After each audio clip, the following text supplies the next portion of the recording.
Hello, is up guys? I'm here today, back with another Genshin Impact video. In today's video, we're going to be taking a look at the different 3-star weapons in this game, how to go ahead and refine those weapons to give them better stats, and which ones are the most OP, generic weapons to use here in Genshin Impact, while you work your way up as a free-to-play player into the better weapons in the game. Now, real quick before we get into the video, if you're new to the channel, new to Genshin Impact, or you've been watching the videos on the channel and you still haven't subscribed yet, please consider it so you stay up to date when new videos like this come out.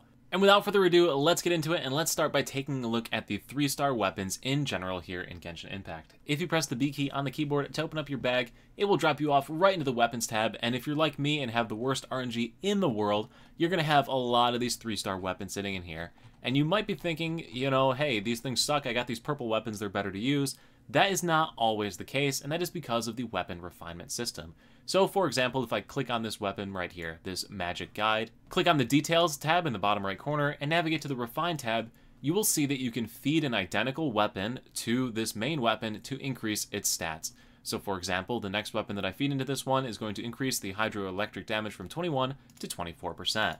This is a pretty solid bonus, and if I just go ahead and hit refine and feed the same weapon in, it is now a refined rank 5, which is actually the max tier for these 3 stars. Now, 24% might not seem like a lot, but there's a lot of different weapons in here that have insane boosts that you gain from the system. So what I'm going to do is go through each of the different weapon classes in the game and show you what I feel to be the best generic, all-around, 3-star weapon that you can use for that. So I'm going to be omitting weapons like the magic guide that give you a percentage bonus to specific skills and damage types, only because it doesn't apply to all situations. Do note that there are some weapons that have these specific damage bonuses that might actually be amazing for your team and way better than whatever you have. I'm trying to keep it generic. And by far, in the field of generic 3-star weapons, the one that should be at the top of everybody's list is going to be this one right here, Thrilling Tales of Dragon Slayers.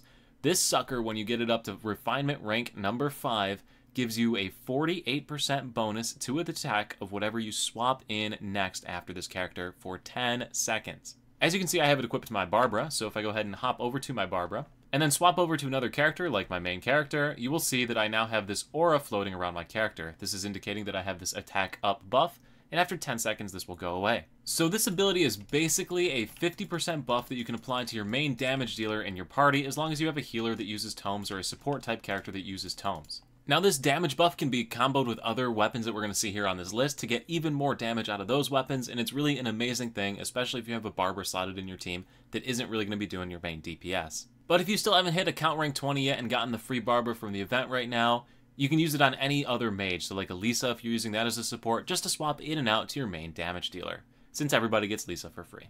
Now, the next weapon we're going to take a look at is in the bow class, and in the bow class, it has got to be the slingshot. This thing is freaking amazing. So as long as the target is hit within 0.3 of a second of your arrow being fired, they're going to take 60% more damage.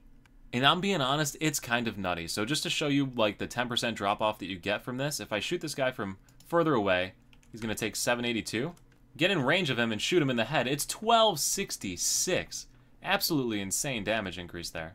If I get up behind him again, make sure to get a body shot. Still pops for 1266. So 60% increase to the damage for being in melee range with a bow user. So as you're just starting out as a free-to-play player here in your Genshin Impact adventure, it's a great way to give a bow user an insane amount of damage. Obviously, this only applies if your bow user is your main damage dealer. You might want to swap into something with more elemental bonuses if you are using them as a support type character. And then just to go ahead and show you the synergy of these things like I was talking about, we're going to get a point-blank fully charged shot off there for 1233, right? Alright, now we're going to swap to Barbara, and then we're going to switch back over to my official, charge up another blast. Get absolutely messed up, but that's okay. We'll get the shot off. 1532. So another attack bonus to cause even more damage right there. It's kind of insane how much you actually get out of it. So now we're going to take a look at the polearms, and I'm going to be totally honest with you, the polearms don't have anything super amazing special other than the white tassel. So the white tassel gives you a flat crit rate bonus to your character, which is pretty dank, as well as a flat increase to the normal attack damage of whatever character is using them. I've only gotten 2 of these white tassels, so my refinement rank is only up to level 2, but at max rank it is a 48% increase to the attack damage of normal attacks, so a 50% damage buff, which is pretty dank. Once again, just like with the bow, you can combine it with the tail of the Dragon Slayers over here, get that 50% bonus, 50% more damage on top of that, and really stack up these damage buffs, but it only applies to normal attacks used with polearm users. Not really too much to demonstrate with that, it just increases damage. So the next weapon class we're going to take a look at is going to be the Claymore, and in my opinion, the best 3-star Claymore is the Debate Club. So this one gives you a flat attack percentage scaling, which is pretty dank, and creates an AoE damage burst every 3 seconds whenever you use an attack after using your elemental skill. So basically what that means is that after you use the E key on your keyboard, or your non-ultimate skill basically if you're on a mobile or PlayStation, your attacks every 3 seconds will do additional AoE damage. So to demonstrate this, we're going to hop on down to these little guys that are hanging out over here on Noelle, and my Noelle is not very geared, so don't get mad at the low damage numbers. But when I go ahead and press my E key on the keyboard to get this buff, and I swing my weapon, it does an AoE blast. So did you see the AoE that popped around it? Every 3 seconds it'll do that AoE blast. So there it was again. Let's pop it again. You see the AoE blast that pops around. And there's the last AoE blast hit right there. So now every single attack that I do after that, for that 15 seconds, 3 seconds, whatever cooldown timer, I don't have an AoE blast around it anymore. So yeah, it's some pretty cool additional AoE damage that equates to about 480% over the 15 seconds for a Claymore user.